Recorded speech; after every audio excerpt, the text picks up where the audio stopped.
when you put that energy into product and customer service and making sure people have a great experience, you get referrals, which is the only source of new customers that compound. So even as we're adding the marketing or customer acquisition side of things, we're definitely going to keep that because that makes everything else work so much better. Got it.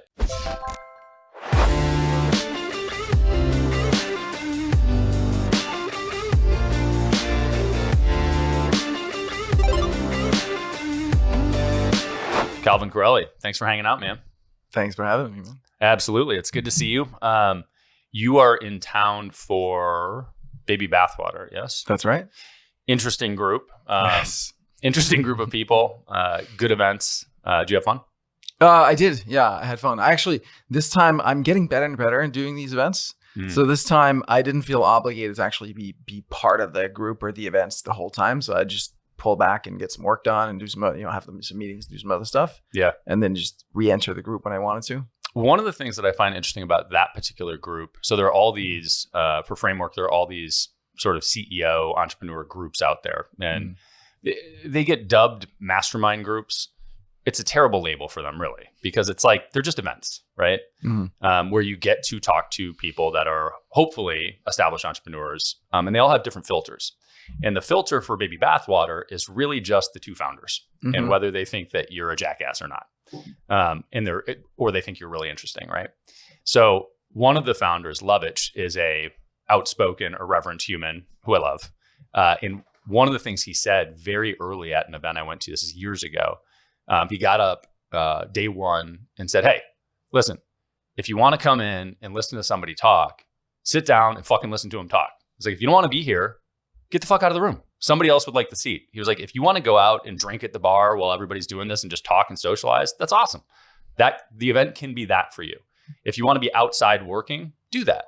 The event can be that for you. But if you want to be in the room, be present and be in the room. And I just thought that permission to do exactly what you just said is one of the cool things about the ethos of that group. Yeah. I find it very open. There's like the culture is definitely a lot of alcohol and other substances, and like that party vibe, and people stay up till like 4 or 5 a.m. And then there's some of us who just go to bed at like 10, 11, 12 and stay sober and have a great conversations with people. Yeah, that's awesome. Well, and I also like that the permission is there to do that if you want. Exactly. Yeah. But there's no shaming for doing that. Yes. Yeah. Yes. Well, depending on who you're talking to. Cool. So give me some backdrop about, we've been talking quite often as of late about Simplero, which is your current venture and what you're doing. And I want to dive into that. But before we get there, why don't you give me kind of background on who you are, how you got there? Yeah, I was born into software. My parents actually got into computers back in the 70s. There are literally a handful of computers in the entire country of Denmark, where I'm from. So really born into that world. My mom started a software company in 1980 and grew that to 50 people. Wow. So so female CEO of a software company in 1980 in Denmark. Denmark, yeah. So it was like completely born into the world of software. I was, as a kid, whenever I was like given crayons to play with, I would sketch out user interfaces and software stuff. Like that's Crazy. How nerdy I was. Yeah. And so I got really good at the mental stuff, but I didn't get so good at the emotional stuff or the social stuff. Like I got crazy good at computers because I was terrified of human beings. Bullied in school. People would say stuff and then I would have feelings and I'd feel awful and I'd be like, go away. And so computers, on the other hand, I could tell them what to do. And if they didn't do what I wanted them to do, it was always because I gave them wrong instructions. I could find out what they were and fix it, right? I was in control. So it led to later in my life, like period 2003 to 2008 was like a very deep introspective period for me of learning to feel again, learning to open up my body, my heart, everything. And, therapy, coaching, spiritual teacher, all of that. And that eventually led to a moment in 2008 where I was like, okay, crap, what is it? What is my purpose in life? What am I here to do? And I sat down, wrote down some questions that I found in different books and asked myself those questions. And then it just leapt out at me. I'm like, I'm here to integrate spirituality and entrepreneurship. Mm. And that's it. And that's been true for me ever since. And I'm like, other entrepreneurs need to know this. Like they need to know their purpose and be aligned with their purpose in life. They need to learn how to feel and process emotions, right? Like the emotional roller coaster is like a cliche because we don't know how to deal with feelings. We just let them like ride us, take us places. Knowing how to deal with our minds and the mental, like thoughts and beliefs, and ultimately learning to be in the present moment and open our hearts. Because at the end of the day, we're doing business, but it's a game, right? What matters is relationships, starting with the relationship to ourselves. I'm like, damn it, I need to teach this to other entrepreneurs. I discovered Jeff Walker and Product Launch Formula and online courses. I'm like, this is great. I don't have to be in front of people. I can keep staying behind my computer and do this. And so I started doing online courses 2008 and quickly was like, hey, I think I can do better on the software. And that's how Simplero was born. Awesome. Yeah, I grew up in pretty hardcore sales and very early found Tony Robbins. And Tony Robbins to me was the starting point of, in the entrepreneurial space, most people have respect for him as a human. I think globally you get a mixture of respect and sort of disdain for the guru nature, and people think that he's a snake oil salesman or whatever. Like you see the whole spectrum of people. Totally. And my commentary generally with that is, look, anybody that's been around for 40 fucking years, clearly, and he's making a lot of money, clearly, some people think it's a very good thing. So that was the starting point for me, having realization, and in sales, it's very easy, but having a realization of me controlling my own emotions and mind and focusing on that is the first thing you have to get control over in order to accomplish the goals that you want. And as you go through life, each new chapter introduces potentially a new way of thinking, right? And so certainly when you get into business, you look at the different levels of business that you go through. What you have to do operationally changes, right? And so then the emotions that you connect to a given outcome have to change. So one of my current struggles is that I am an executor. So doing things makes me feel accomplished. And I'm consistently working on changing that association to accomplishment is not doing things, it's enabling others to accomplish. And there's a gap there that has to be jumped. And it took getting to a certain level to do it, but totally. Yeah. And I have a mentor who used to have a mentor. She used to say manifestation comes from rest. Like, so even taking that, like, actually when I'm like, especially someone like you and I, right? So driven, always like doing stuff. But then the breakthroughs happen when we're not doing stuff, when we're actually at rest. Yeah, it's interesting. I had years ago, I had this thought that the most productive thing that I could do was nothing. Yeah. And it's the same sentiment, right? Exactly. It's if I can clear space, then sometimes that's where I get clarity. Okay, so tell me about Simplero and the journey with Simplero. Yeah, so it's I set out to build just the best product I possibly could for that type of information coaching consulting business, right? A business that doesn't sell widgets but sells some kind of digital service information typically, because it's like it's a very different thing from selling handbags or widgets in e-commerce. Like it's a different way to market it, sell it, all of that stuff is different. So I was like, hey, let me do that. And I got super deep into the internet marketing world in 2009, 2010. And then I had a bad taste in my mouth because it seemed like a lot of people were, they would basically skirt the truth a little bit to make a sale, right? They would just say anything. It was like, sometimes it felt like you got in a room and it was like, remember, like they would from stage, they would say like, hey, you notice that like thing that we did that really manipulated you to buy the thing to get here and it felt kind of shitty? He's like, yeah, we're going to teach you how to do that with your clients. That was kind of the pitch, right? And I'm like, I don't like that. So actually I kind of I withdrew from that whole world for 8-9 years, and just focused on product and customer service. Like those are the two things that I love the most, is just build an incredible product, do incredible customer service. Now, like, if I were to do it over, I wouldn't have pulled out that hard. Right? It was kind of not a super mature reaction on my part at that time. I would have rather have stayed in and just be like, hey, you can totally be of integrity in that world, right? Yeah. Like, just because other people don't have it, like, doesn't mean that you can't. So, but it got me to this point of like, actually over 13 years, we've been just building the best damn product and offered the incredible product service and just neglected to tell anybody about it pretty much. Like, we've gotten to this place purely through word of mouth.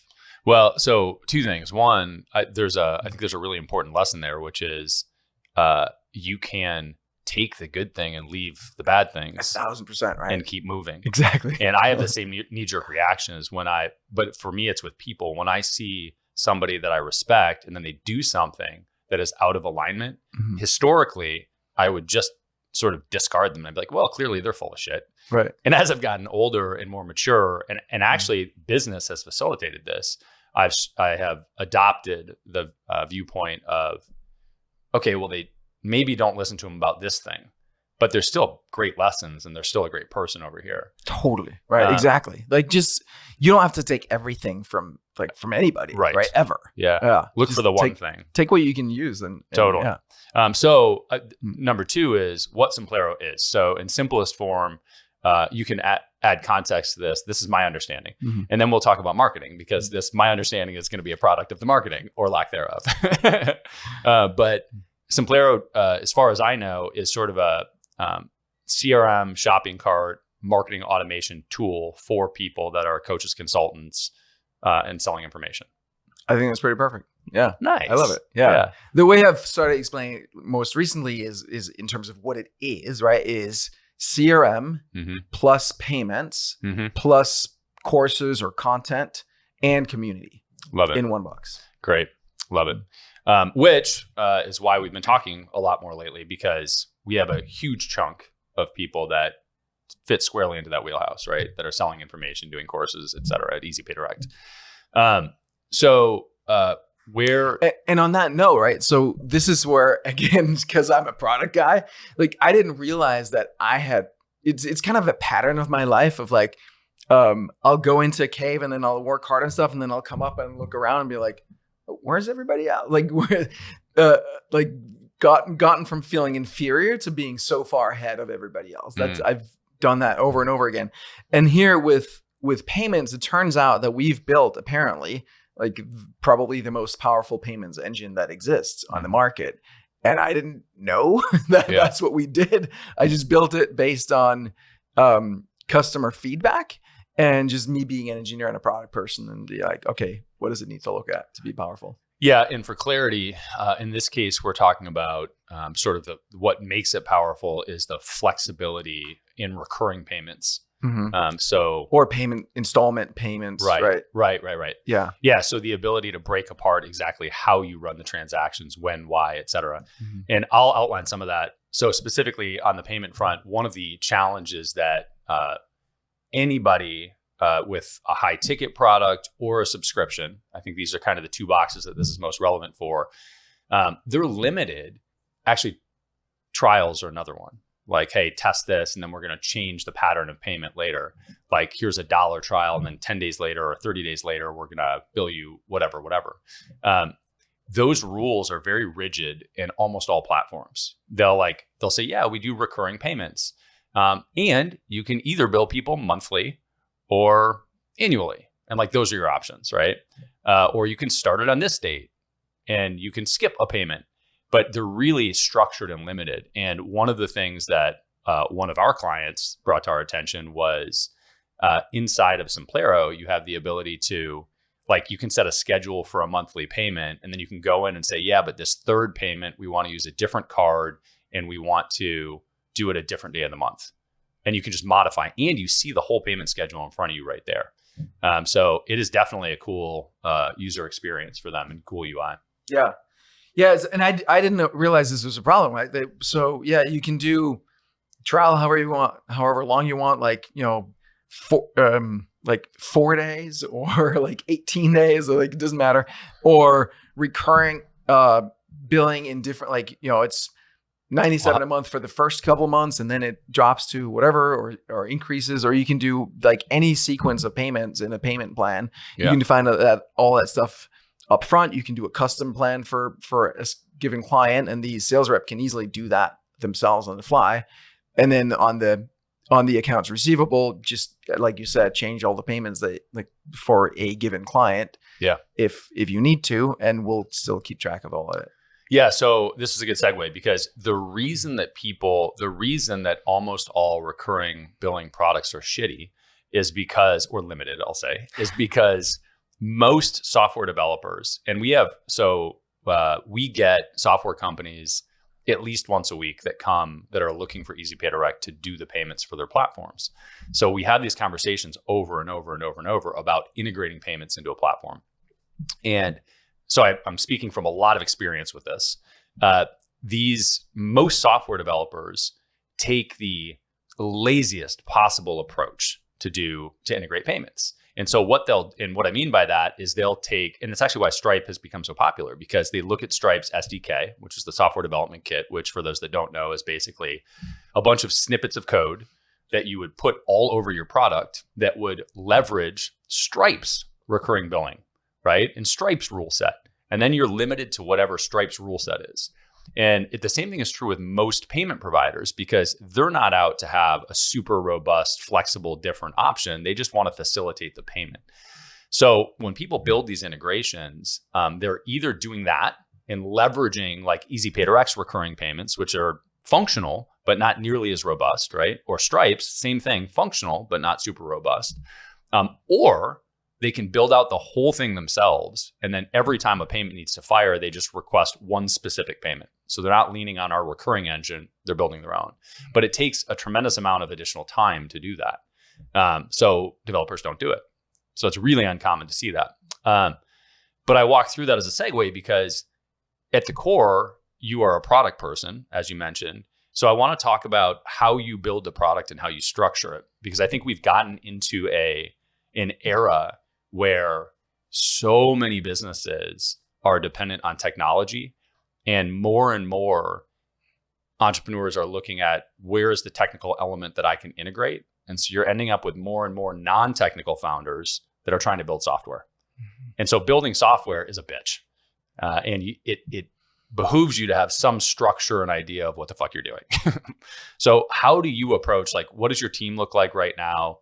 And how do you approach it? And I've got a series of granular questions that I'm curious about. Totally. It is hard.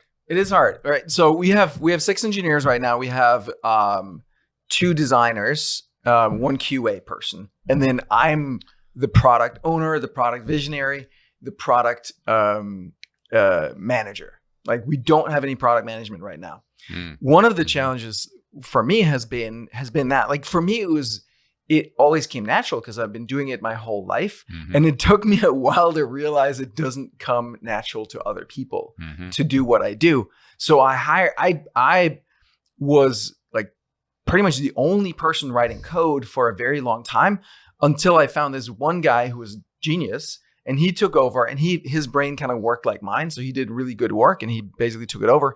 Then he left to start his own company, and I was back to just me being the only programmer.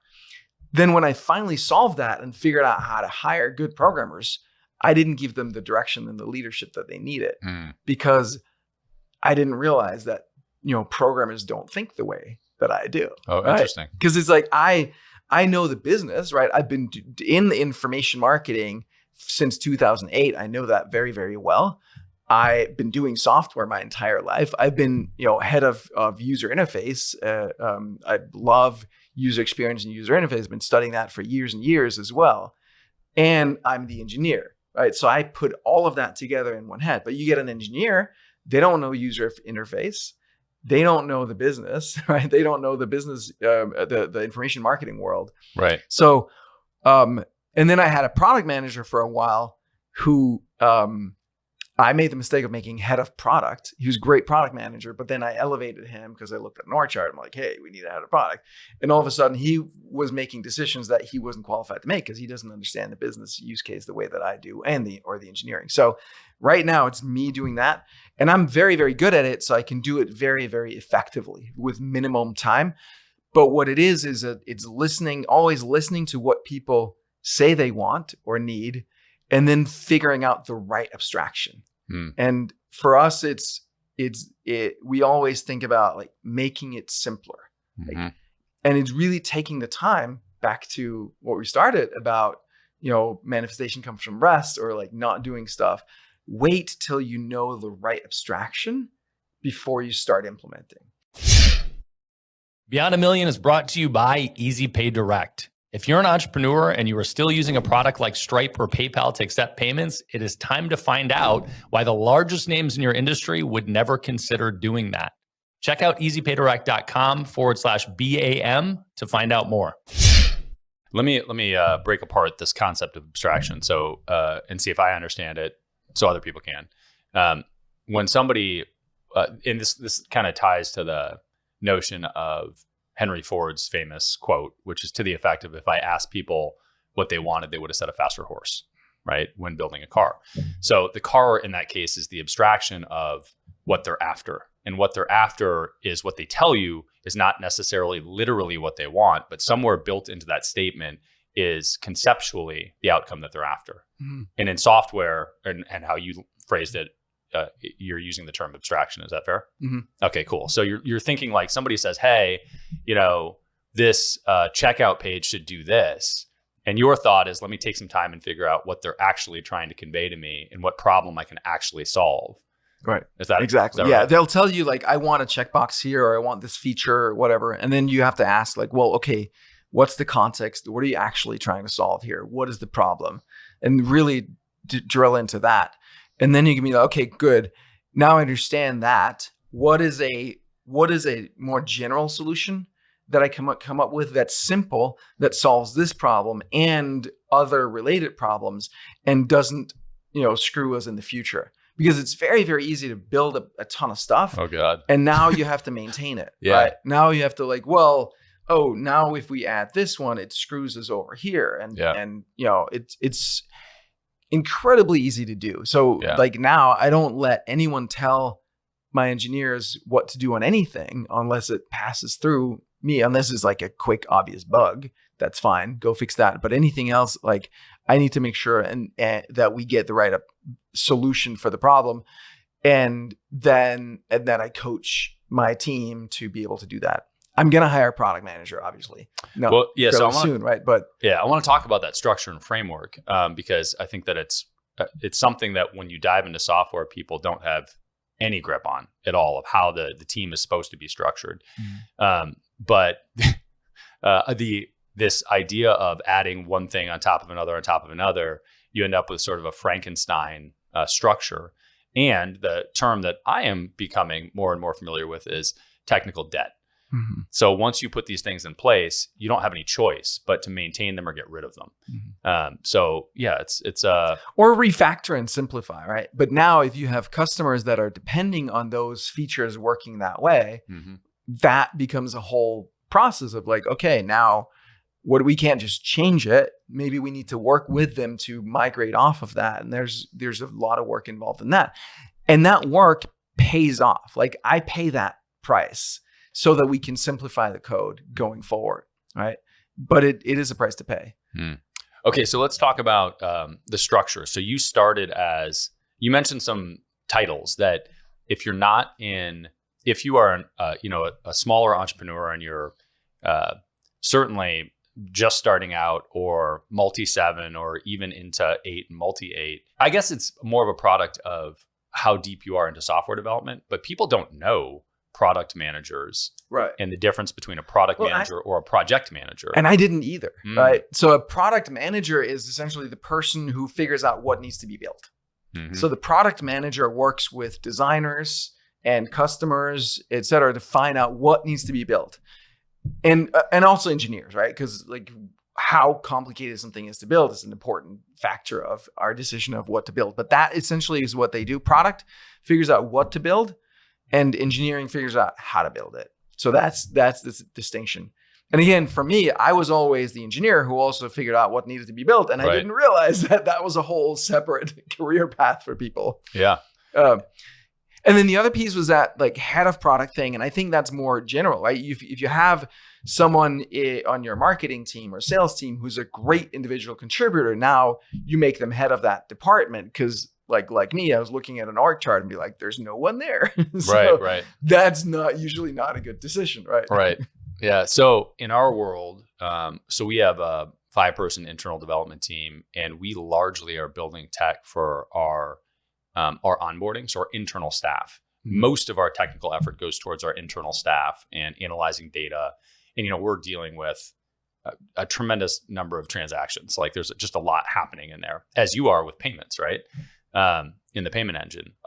You're integrating for it. Anyway, different conversation. Yeah, I mean, we just have our system say who needs to be charged what when, right? And we tell EasyPay Direct or some other provider, payment processor, to like now go ding the card. Yes, handle each transaction. So anyway, we've got this development team, and we have 2 core things that have become very relevant. One is the idea of the product manager, and who's actually owning what direction we're going with the product and what the product should look like, what we're trying to create and when and where and how we do it.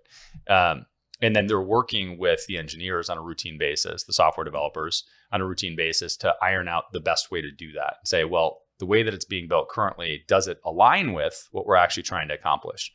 And developers need that because most of them are tremendously literal. And if you say, do this, they will literally do that, missing the whole point of the thing, right?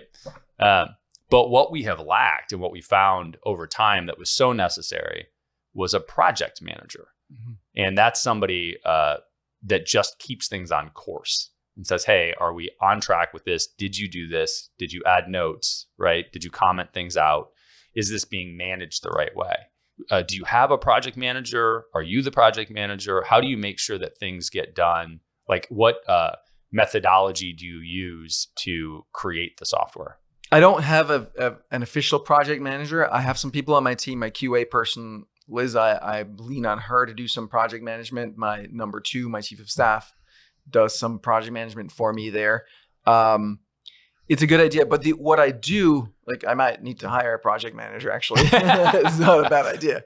But what I do is I'm really good at creating systems and automation. So we use Linear to manage the workload on our product team or engineering team, and which is so much better than Jira. I don't know if you guys are using Jira. We are terrible. Everybody hates it. There are websites dedicated to how terrible Jira is. I was so blessed that I found Linear. Interesting. It's so much better. Yeah, it's actually a joy to use. So we use that tool. It's similar in the way, like it's just a to-do management system, but it's specifically for engineering, and it integrates with GitHub and things like that, which makes it really cool. But then what I have my engineers do a daily project update in Slack. So we have our standard. We have engineers all over the world, so different time zones. So we don't do a daily stand-up meeting, but I have all my engineers in the beginning of the day do a stand-up check-in, and then at the end of the day check out. So here's what I plan on doing today. Here's what I'm blocked on, and then at the end of the day, here's what I got done. Here's what I plan on doing tomorrow. And here's what I'm blocked on. I love it. So they post that in Slack every day. And it gives me a tremendous, at a quick glance, I can just see what's going on, and I can drill down and stuff, right? Is that in one channel? Like this? In one channel. Stand-up engineering channel. Love it. Yeah. Yeah. And I do that for my marketing team and my sales team as well. Same format. That's great. Yeah. And then what I've started doing is a project status update. Precisely for that reason, to keep my engineers focused on, hey, we're not just doing tasks, we're actually accomplishing projects. So I have them do at the end of the day, for each project that they individually own, whether they did the work, they're the ones doing the actual work or not, there's a project owner, and they post, all right, here's what was done today. if anything. Even if nothing's done, I want to see a project report, right? Yes. Here's what was done today. Here's the next step that's going to be done, like the very next thing. Tomorrow when I pick it up or when somebody picks it up, this is what they're doing. Course of action is like at a high level. What are all the things that need to happen to completion? Most days they can just copy paste from yesterday's report, right? So because it doesn't change, but I still want to see that report pushed to me in Slack. So course of action to full completion and their current estimated completion date given workload, vacation, everything else, like a specific date that they think this is going to be done. And then again, anything that's blocking for this project. And that lets me at a glance see, oh, like that date is not going to fly or that's not realistic given the course of action or other things that I know. And then I can course correct. I love that.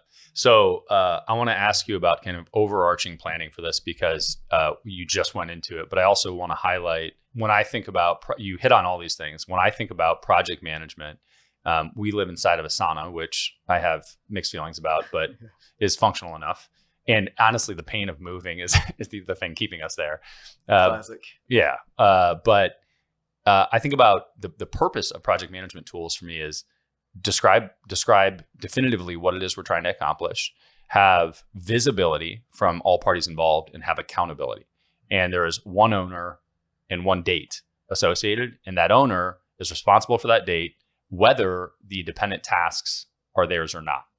And we do not ever change the ownership of a given thing unless it's being definitively changed. So you don't hand off a project or a task. You create another one that's a dependency.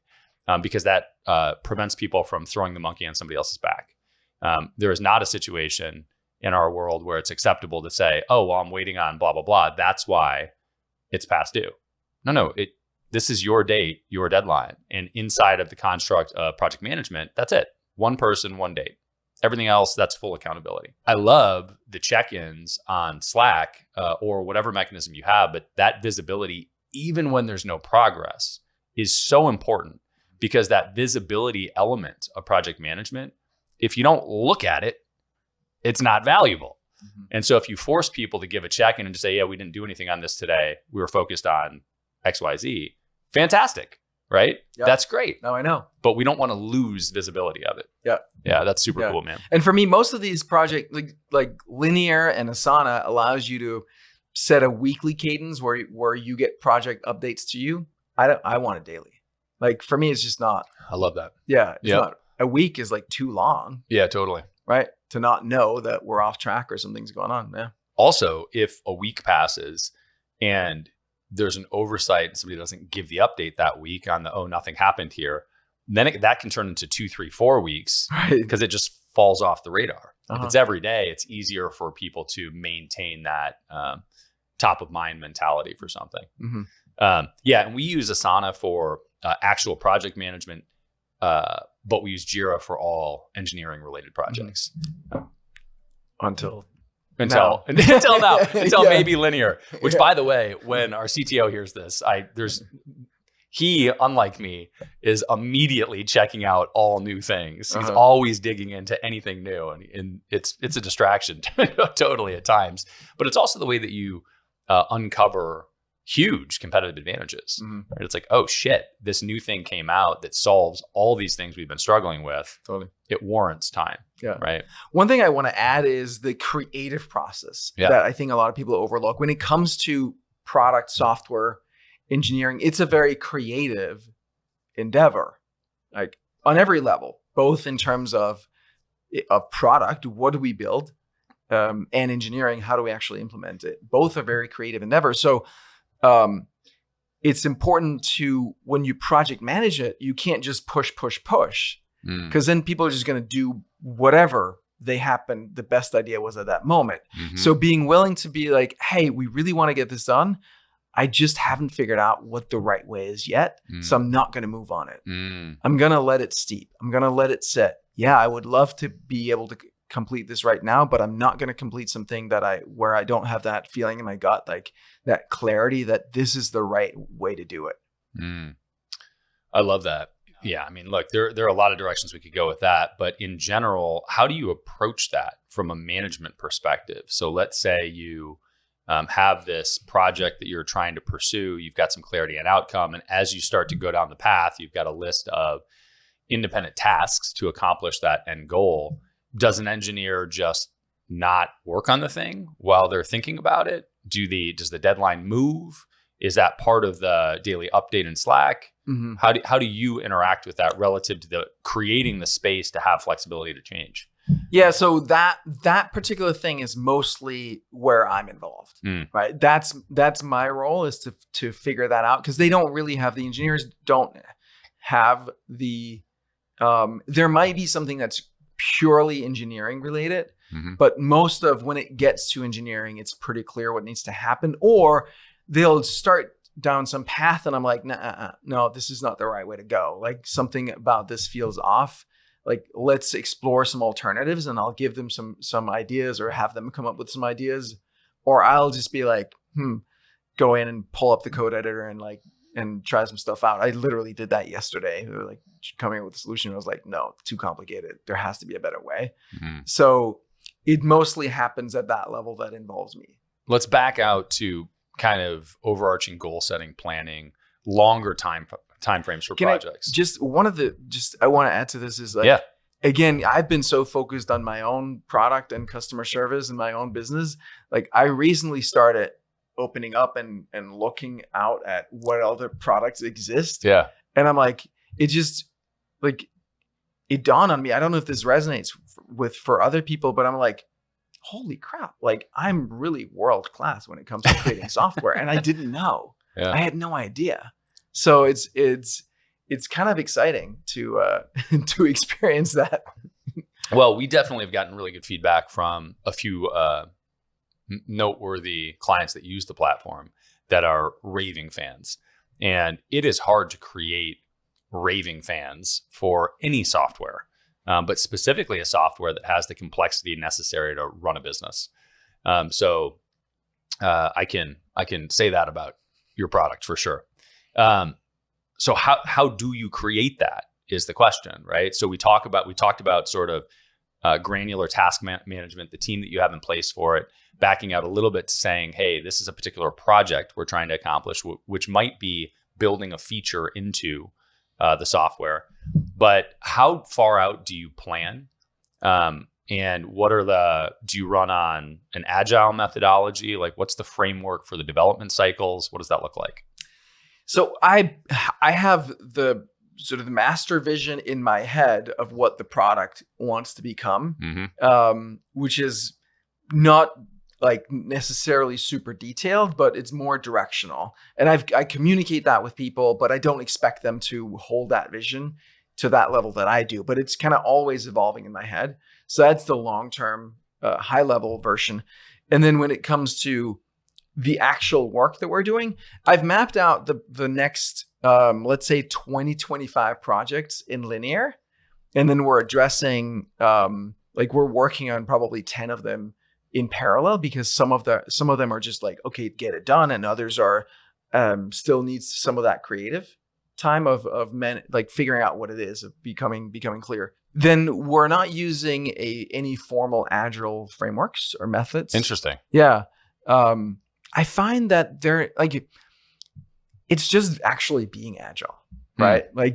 And staying close to the team and the people and the code. And it's just, okay, day to day, like, you know what you're working on, you know what you're not working on. And then we see how it progresses. And then do we need to make some adjustments? All right, put that on hold, go over there, help that guy. Let's get that one across the finish line, Well, let me ask about that, because if you have shitty developers, that sounds like a terrible approach. We don't. So the only thing that I can think, the only way that can work in my head is if you have really high class developers that are very good at what they're doing. Yeah. Is that your approach? Like, you want to bring on less developers, but that are very good at what they're doing? 100%. Right. But it's also coaching those people and motivating them, right? If they're motivated by the bigger vision of what we're doing and they get it, they're bought into the mission, and they're like hardworking, people that are grateful for the opportunity, not just like the money. That's obviously part of it, but for being part of the bigger mission and for all the coaching and education that they get and being part of the team, that works super well. We have a hiring pipeline. We're always hiring, and we weed out like 99 point whatever % of the people who apply, because we're just looking for those special few. What's the criteria to find those people? So we run them through some engineering problems, like super simple engineering challenges, which weeds out, because like that's the first thing. If they're not able to solve that, like there's not even point in having a conversation. But so I'm looking for people who address that smartly. It's like it literally like takes you 5 minutes, maybe 10, to do some of these extra exercises, but I can see so much in how good you are in how you approach it, and so that weeds out most of the people. And then we're looking for culture fit, right? Are they people who are into growth and optimization and who like want it? And then we trial people. So like 90 days is a trial. Like we take you through a bunch of steps, but still you don't know till you're in and try. And we're just like, not a fit if it doesn't work out. And no geographic barriers to bring people on. No, except for like we're not gonna hire people in China because they might be, CCP influenced. Like so we look at sort of the legal environment of the country that they're in. Sure. But, aside from that, no. And we have people right now in India. We've got a Russian who's fleeing Putin's conscription, so he's moved to him and his family to Thailand. And we got a guy in Canada. We've got a guy in Venezuela. We got a little bit all over the place. Got it. And what about background? How much weight do you put on previous experience versus how they handle your test? Almost none on previous experience. Oh, really? Yeah, we want to see that they have experience with our core technology of Ruby on Rails, because that's just, it's too much of a learning curve if they're completely blind, new on that. Sure. And JavaScript every day. Everybody has to know JavaScript these days. But aside from that, not really. I tend to go after people who are who've been coding their whole lives and who have hobby projects. Like people who love coding so much they actually do it in their free time. Those are the kinds of people that I want. Like that was me, right? I will say I hired a guy recently who was a doctor and then transitioned into coding later, only like a few years ago, and he's doing phenomenal. Like he's definitely more junior on the programming side, but he's so motivated and so hungry, and he has all like where most programmers I think get really, really good at programming because we're emotionally broken. He wasn't, right? And so that adds some other advantages to have an engineering team who's not actually emotionally broken. So that's interesting and makes sense to me. Yeah. Cool. I like that. So before we got going, one of the things that you mentioned you take a lot of pride in is the client experience inside of Simplero and onboarding. But I guess let me back out. Can you give me, before we go into client experience for reference, can you give me some construct of kind of where you are right now? And I guess we talked about employees. Are you okay talking about revenue? Sure. So where are you now in terms of revenue, and where do you anticipate going, or what's the next steps to growth? What are you working on? Yeah. So team size about 30 people, revenue 4 million.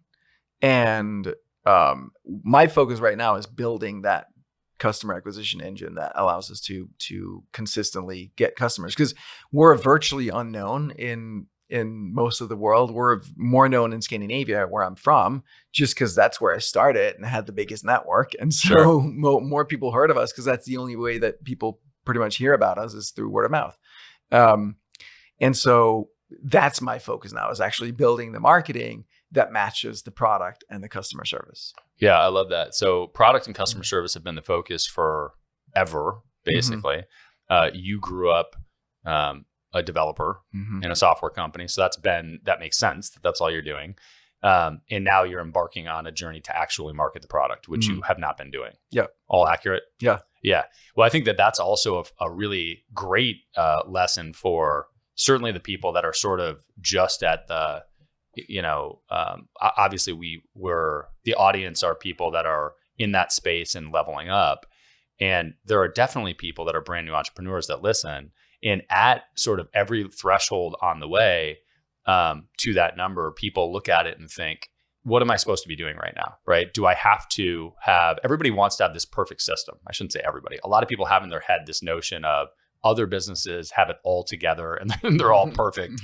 And the reality, which they are. Yeah, for the record, they are. Yeah, of course, the Especially reality. Ours. Yeah. Aside from ours, no businesses are perfect, and everybody's sort of just trying to fucking figure it out. Right. But I think it's super important to look at businesses and realize that you can grow to, 4 million or well beyond without even a marketing plan, right? Without actually putting energy into that. Yeah, and it's when you put that energy into product and customer service and just making sure people have a great experience, you get referrals, which is the only source of new customers that compounds. Yeah, totally. Right? So even as we're adding the marketing or customer acquisition side of things, we're definitely going to keep that because that makes everything else work so much better. Yeah, well, based on, and we're on the front end of this, but based on the feedback that we've gotten from our clients that use your platform and based on kind of our initial view of it, we're excited about helping with the marketing side of things and getting exposure to the coaches, consultants that work with EasyPay Direct to be able to see the platform. But what I want to hear about is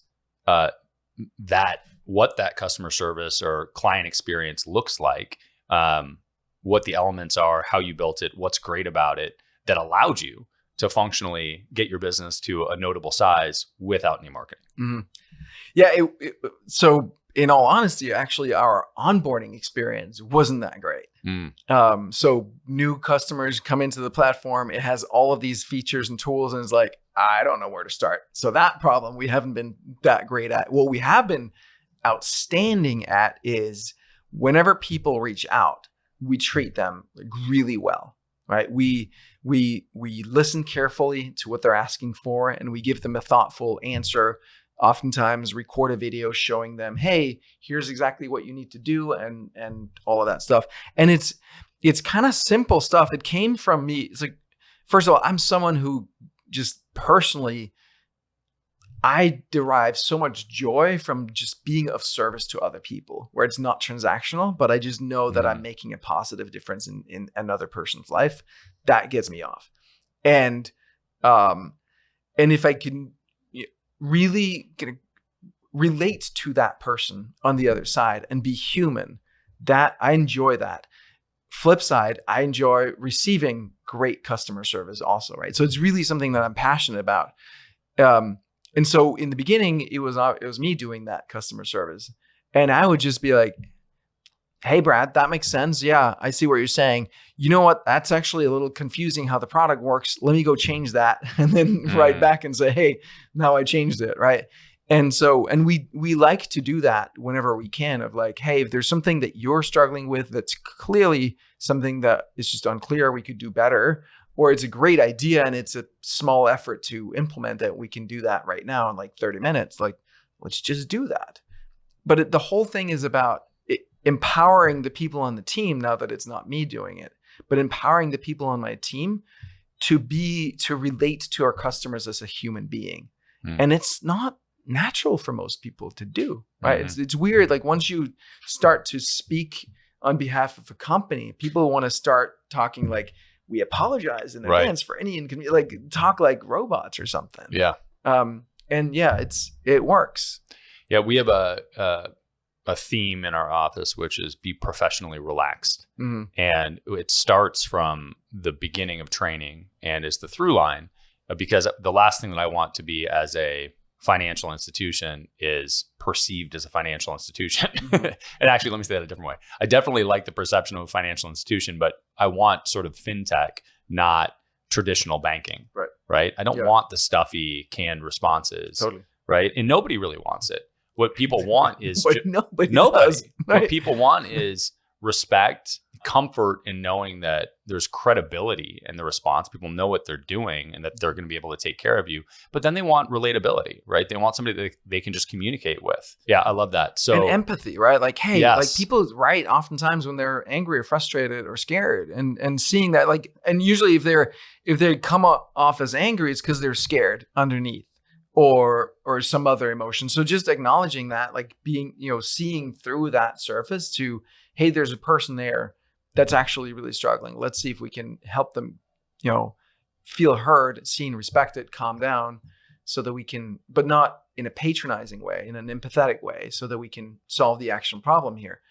And in general too, is like, we treat our customers as if they're actually smart, intelligent people, and not like, right, which is, I don't know, I sounds pretty obvious, but I think a lot of times we've all had the experience that the customer service rep is responding to us as if we're morons. Yeah.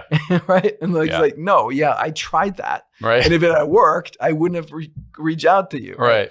And on that note too, of we make an effort to give a complete answer, even if we got an incomplete request, right? That back and forth, where like you say something and like they need to hear from you again, and then you need to write, like that's so annoying. Yeah. So we built a lot of tools into the platform that allows our customer service reps to figure out what's going on, even if you didn't tell me. So for example, if you submit if you reach out to our customer service people about like something, like it won't do the thing, and you're not telling us what it is that you're working with, they can see the last 10 pages in the app that you visited. So they can try to, it's probably awesome. that thing. And they can and a bunch of other tools that we've built so that they can try to figure out what you're actually asking, even if you're not asking it. Very cool. I love that. We have one of our core values is we make things easier, and we explain in our basic training what that means. And one of the parts of that is we do things so that other people don't have to, even if it takes more time. And your frame of one of the things I'm about to say is we give complete answers even when people give incomplete questions. And so we go through a couple examples of this in our basic training. I love the parallel here, which is if somebody sends you a 1-sentence response and it doesn't make sense to you, don't respond to them with a question mark, or that's my least favorite thing in current text communication. Fuck off with your question mark. What does the question mark mean? Instead, you respond and say, hey, I'm not totally clear on what you're asking, but if you're asking this, here's an answer. And if you're asking this, here's another answer for you. Exactly. And it takes you a lot more time as the support person. But really, it's the Stephen Covey quote of, with people, fast is slow and slow is fast. If you take your time on the front end, you're going to reduce the amount of back and forth, which reduces the ultimate friction, frustration, etc. And hopefully that's ultimately faster. Yeah. And then there's the culture of actually giving a damn, right? Sure. Which really helps too. When you have people that actually care about our customers, actually care about giving good service, like that, everything is easier. So how do you cultivate that? Is that start with hiring? Do you do weekly meetings? How do you build that culture with a distributed team? Yeah, that is, it starts with hiring, and it's all of those things, right? The weekly meetings, the culture. We do some we'll do ticket checks, we call it, where we just go in and dive into like, how do we handle a random situation and just see what can we learn? How can we make that better? But that is, I was very fortunate to hire these two incredible ladies early on. Beth is head of customer success. She's actually kind of transitioning to being my chief of staff now. And Deanna, who runs our customer support team. And they're just incredible. And they've just run with this and built it based on like what I started and what I envisioned. And they're just executing on it like gangbusters. And it's really like when you see it, if you go to Trustpilot and see the reviews there, like probably 3/4 of them mention our customer support. Yeah. That's big. So on an ongoing basis, what are tactically, what are the check-ins that are reinforcing the cultural elements that you want? It is for this support team. It's different because engineers are very different from this customer success staff, right? So in the customer success team, it is that weekly cadence of checking in with everybody, meeting and setting. They have an amazing culture and camaraderie on the team. Like also like just internally, the way we operate is like, there's no politics, there's no backstabbing, there's no, one of our core values is real talk. Just be real with people. That goes internally as well as externally. Right. As you can see here, me, I was just like sharing some of all my, things that I've, messed up along the way and all that stuff. Right. Like, hey, on the engineering side, and on the whole team side, we do an all hands call once a month. On the engineering side, it's honestly more tricky, but like, again, hiring for culture fit. And then also just to some extent, just letting engineers be engineers, right? Some are more, social than others. But as long as they're, they show up with the right attitude and they are bought into the mission, like that's good. Dig it. Okay. Where do you want to take the company? So you've been building the platform, the product, the service for years. How long at this point? 13 years. So you've been, and it started with just you and your software project, and it's grown. Where do you want to take it in the next 3, 5? How far out do you think, and what do you want to do? So I want to grow it. I want to keep growing it into, I think it can be a, like, what is that? 9-figure company, like $100 million company. Like, I don't see why I wouldn't be able to do that. Stay private. We're bootstrapped. I own 100%. I'll probably do some like employee slash strategic advisor equity thing at some point. But at this point, I own 100%. I don't plan on taking on any venture funding or anything like that. I like that. We're only accountable to our customers and our team members. So keep growing that company. I don't have any plans to sell it. Usually, like for me, the joy is in my everyday life. Success to me is a feeling that I get from having an optimal daily experience that's sustainable. Right? That's success to me. I'm already successful. I don't have any like destination that I need to get to. I'm already successful. I want to create that feeling of success consistently for me and my team members and my customers. All right. That's my goal. And we're there. So then now it's just, fun. Like, how can we grow it so that you can have even more resources to make it even better, and just keep doing that, keep growing it. And then for me personally, I'm interested in, I want to create other things. Like, what else can we create with this kind of spiritual approach to entrepreneurship? I love customer service. So I have a vision of creating a series of coffee shops / co-working spaces. I don't know if you ever the laptop people, right? We're everywhere, and we're like, where do we go? There's WeWork, which is kind of depressing and boring, and there's not much of a sense of community, and you can't just like easily drop in. Right. And then there's coffee shops, but there's always like, then they play weird music, or like, it's not really a good experience either. So I have that concept. Like, I have this concept for hotels that I want to do one day. Like, I have all kinds of business ideas that I want to do. I'm super big on health. So I'm actually, I have a meal replacement powder and some workouts that I'm going to rebrand as Simplero Health. So the plan is to do Simplero Health, Simplero Lounges, Simplero Hotels, Simplero, all of the different things. So that's where I'm going. Fun. Do you have a sense now of, like, if you think about your current structure framework that you're operating from now? Obviously, it started as one, right? And you've got kind of the structure framework that you're using now. Do you think that that's do you envision that changing at the next benchmarks in revenue as you grow, or as the size of the company changes? Oh, 100%. What do you think the biggest shift in product development is going to be? It's going to be hiring the product management and maybe project managers and coaching them up to be able to do what I do at a certain level, right?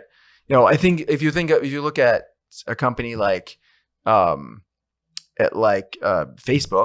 Zuckerberg is still ultimately the product visionary. If you look at, Elon Musk just bought Twitter, like, Elon is the product person at Tesla as well, right? Like, so he has obviously a bunch of product people at each of those companies, but at the end of the day, he is the ultimate product visionary, product person that says this is where we want to go. So I envision that always being the case, but having that, middle layer that I can coach up in thinking the way that I do, so they can handle most of it, and I only need to set the high level direction. Dig it. Well, I know that we both have things going on here very shortly. So there's a lot of things that we talked about that are super tactical for people that are building certainly software, but also principles that apply to everything else. If people want to find out more about Simplero or you, where do you want to point them? Well, there's websites. So simplero.com, simplero.com, and my personal website, Calvin Correli, Correli, 2 R's, 1 L, sneaky.com. And then I'm Calvin Correli on all the platforms. Love Instagram, Twitter, TikTok, YouTube, all of it. Dig it. Well, there are 15 other questions I could ask you about those things, but we'll leave it at that, man. I appreciate you carving out some time. Appreciate you having me. It's been fun. Love it. I hope you enjoyed the episode as much as I enjoyed doing it. I need your help. There are 3 places you can find Beyond a Million: the podcast itself, beyondamillion.com, which has some cool free resources, including a free course. And we finally launched the Beyond a Million YouTube channel. I would love it if you would go there and subscribe. And if you don't want to, you still would probably enjoy seeing the visual content. Check it out, youtube.com/@Beyond a Million.